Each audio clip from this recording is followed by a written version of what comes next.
ಬಂಟ್ವಾಳದಲ್ಲಿ ಬೀಭತ್ಸಕಾರಿ ಘಟನೆಯಾಗಿದೆ. ಪಾಗಲ್ ಪ್ರೇಮಿಯೊಬ್ಬ ತಾನು ಪ್ರೀತಿಸಿದ್ದ ಯುವತಿಯನ್ನ ತಲ್ವಾರಲ್ಲಿ ಕಡಿದು ಕೊಂದಿದ್ದಾನೆ. ನಾವೀಗ ಬಂಟ್ವಾಳದ BC ರೋಡ್ ಬಸ್ ನಿಲ್ದಾಣದಲ್ಲಿದ್ದೇವೆ. ಸುಮಾರು 6 ಗಂಟೆಯ ಹೊತ್ತು ಯುವತಿ ಲಾವಣ್ಯ ಕಲ್ಲಡ್ಕದ ನರ್ಸಿಂಗ್ ಹೋಮ್ನಲ್ಲಿ ಕೆಲಸ ಮಾಡೋಳು.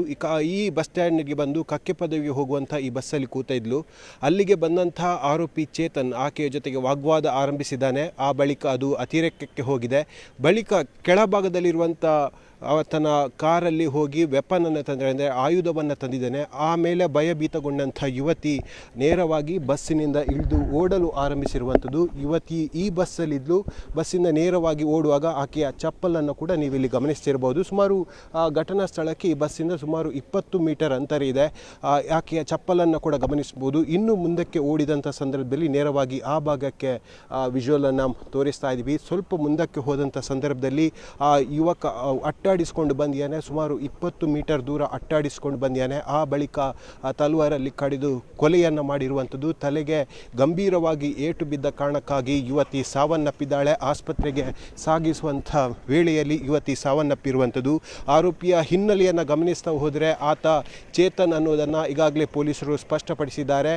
ಮೃತ ಹೊಂದಂಥ ಲಾವಣ್ಯ ಅವರ ದೂರದ ಸಂಬಂಧಿ ಚೇತನ್ ಏಕಮುಖ ಲವ್ನಿಂದಾಗಿ ಈ ಕೃತ್ಯ ಎಸಗಿದ್ದಾನೆ ಅನ್ನೋದು ಕೂಡ ತಿಳಿದು ಬರ್ತಾ ಇದೆ. ಒನ್ ಸೈಡ್ ಆಗಿ ಆತ ಲವ್ ಮಾಡ್ತಾ ಇದ್ದ. ಚೇತನ್ ಬಳಸಿದಂಥ ಕತ್ತಿಯನ್ನು ಕೂಡ ನೀವು ದೃಶ್ಯಗಳಲ್ಲಿ ಗಮನಿಸ್ತಿರಬಹುದು. ಕರೆದು ಆಮೇಲೆ ತಲ್ವಾರನ್ನು ಇಲ್ಲೇ ಬಿಟ್ಟು ಆತ ಪರಾರಿಯಾಗಿರುವಂಥದ್ದು. ದೂರದ ಸಂಬಂಧಿ ಆತ ಅಂತ ಹೇಳಿ ಸದ್ಯಕ್ಕೆ ಪೊಲೀಸರು ಕೊಡ್ತಾ ಇರುವಂಥ ಮಾಹಿತಿ. ಹಾಗಾಗಿ ಒನ್ ಸೈಡ್ ಆಗಿ ಲವ್ ಮಾಡ್ತಾ ಇದ್ದ, ಆಕೆಯನ್ನು ಪೀಡಿಸ್ತಾ ಇದ್ದ, ಪ್ರೀತಿ ಮಾಡು ಅಂತ ಹೇಳಿ ಪೀಡಿಸ್ತಾ ಇದ್ದ ಎಂಬ ಮಾಹಿತಿಯನ್ನು ಕೂಡ ಸದ್ಯಕ್ಕೆ ಪೊಲೀಸರು ಹಾಕ್ತಾ ಇರುವಂಥದ್ದು. ಹಾಗಾಗಿ ಪೊಲೀಸರು ಆರೋಪಿ ಚೇತನ್ನ ಪತ್ತೆಗೆ ಬಲೆ ಬೀಸಿದ್ದಾರೆ. ಅಧಿಕೃತವಾಗಿ ಇನ್ನೇನು ಕೆಲವೇ ಕ್ಷಣಗಳಲ್ಲಿ ಪೊಲೀಸರು ಕೂಡ ಮಾಹಿತಿಯನ್ನು ಬಿಟ್ಟುಕೊಡಲಿದ್ದಾರೆ. ಸಂಜೆ ಸುಮಾರು 6 ಗಂಟೆ ವೇಳೆಗೆ ಆದಂಥ ಘಟನೆ. ಈ ಬಸ್ ನಿಲ್ದಾಣದಲ್ಲಿ ಸಾಕಷ್ಟು ಮಂದಿ ವಿದ್ಯಾರ್ಥಿಗಳಾಗಿರ್ಬೋದು, ಉದ್ಯೋಗಿಗಳು ಕೂಡ ಇದ್ದರು. ಅವರು ತಮ್ಮ ಊರಿಗೆ ಹೋಗೋಕ್ಕೆ ಬಸ್ಸನ್ನು ಕಾಯ್ತಾ ಇದ್ದರು. ಕಕ್ಕೆ ಪದವಿಗೆ ಹೋಗುವಂಥ ಈ ಬಸ್ಸಲ್ಲಿ ಕೂಡ ಸಾಕಷ್ಟು ಮಂದಿ ವಿದ್ಯಾರ್ಥಿಗಳು ಕೂಡ ಇದ್ದರು. ಅವರೆಲ್ಲರ ಸಮ್ಮುಖದಲ್ಲೇ ಏಕಾಏಕಿ ಈ ಘಟನೆ ಆಗಿರುವಂಥದ್ದು ಇಡೀ ಬಂಟ್ವಾಳವನ್ನು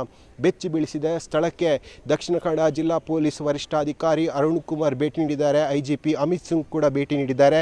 ಸದ್ಯಕ್ಕೆ ಯುವತಿಯನ್ನು ದೇರಳಕಟ್ಟೆಯ ಖಾಸಗಿ ಆಸ್ಪತ್ರೆಯ ಶವಾಗಾರದಲ್ಲಿ ಆಕೆಯ ಡೆಡ್ ಬಾಡಿ ಇರುವಂಥದ್ದು. ಆರೋಪಿಗೆ ಮತ್ತು ಮೃತ ಯುವತಿ ಲಾವಣ್ಯಗೆ ಬಸ್ ಹತ್ತುವ ಮುನ್ನವೂ ಕೂಡ ಒಂದು ಮಾತುಕತೆಯಾಗಿತ್ತು, ವಾಗ್ಯುದ್ಧಗಳು ಆಗಿತ್ತು ಅನ್ನೋದು ಕೂಡ ಗೊತ್ತಾಗಿದೆ. ಆ ಬಳಿಕ ಅತಿರೇಕಕ್ಕೆ ಹೋಗಿ ಈ ಘಟನೆ ಆಗಿದೆ. ಜೊತೆಗೆ ಇವತ್ತು ಆ ಲಾವಣ್ಯಳನ್ನು ಕೊಲೆ ಮಾಡಬೇಕು ಅಂತ ದೃಷ್ಟಿಯಲ್ಲಿ ಆತ ತಲ್ವಾರನ್ನು ಕೂಡ ಹಿಡ್ಕೊಂಡು ಬಂದಿದ್ದ. ಮೊದಲ ಹಂತದಲ್ಲಿ ಆಕೆ ಬಸ್ಸಲ್ಲಿ ಕೂತಿರುವಂಥ ಸಂದರ್ಭದಲ್ಲಿ ಆಕೆಯ ಜೊತೆ ಜಗಳ ಆಡಿದ್ದ. ಅದು ಅತಿರೇಕಕ್ಕೆ ಹೋದಂಥ ಸಂದರ್ಭದಲ್ಲಿ ಕೆಳಭಾಗಕ್ಕೆ ಹೋಗಿ ಅಲ್ಲಿಂದ ತಲ್ವಾರನ್ನು ಇಟ್ಕೊಂಡು ಬಂದು ಈ ಕೃತ್ಯವನ್ನು ಎಸಗಿರೋದು ಕೂಡ ಗೊತ್ತಾಗಿದೆ. ಬಂಟ್ವಾಳ ಗ್ರಾಮದಲ್ಲಿ ಕಳೆದ 1 ವಾರದ ಒಳಗಾಗಿ ಇದು 2ನೇ ಕೃತ್ಯ ಆಗಿರುವಂಥದ್ದು. ಕಳೆದ ವಾರ ಬಂಟ್ವಾಳದ ಇರಾದಲ್ಲಿ ಇದೇ ಮಾದರಿಯ ಕೃತ್ಯ ಆಗಿತ್ತು. ದ್ವಿತೀಯ PUC ವಿದ್ಯಾರ್ಥಿನಿ ತಾನು ಪ್ರೀತಿಸಿಲ್ಲ ಅಂತ ಹೇಳಿ ಕಾರಣಕ್ಕಾಗಿ ಆ ಸ್ಥಳೀಯ ಅಂಗಡಿಯ ಯುವಕ ಕೊಲೆಗೆ ಯತ್ನಿಸಿದ್ದ. ಇದೀಗ ಬಂಟ್ವಾಳದಲ್ಲಿ ಮತ್ತೆ ಈ ದುರ್ಘಟನೆ ಆಗಿರುವಂಥದ್ದು. ಇಡೀ ಬಂಟ್ವಾಳ ಬೆಚ್ಚಿ ಬಿದ್ದಿದೆ. ಇಂತಹದೊಂದು ಮನಸ್ಥಿತಿಗಳ ವಿರುದ್ಧ ಪೊಲೀಸರು ಕಠಿಣ ಕಾನೂನು ಕ್ರಮವನ್ನು ಕೈಗೊಳ್ಳಬೇಕೆಂದು ಜನ ಆಗ್ರಹಿಸ್ತಾ ಇದ್ದಾರೆ. ಕ್ಯಾಮರಾಮ್ಯಾನ್ ನಿಖಿಲ್ ಸುವರ್ಣ ಜೊತೆ ಕಿಶನ್ ಶೆಟ್ಟಿ, ನ್ಯೂಸ್ 18 ಮಂಗಳೂರು.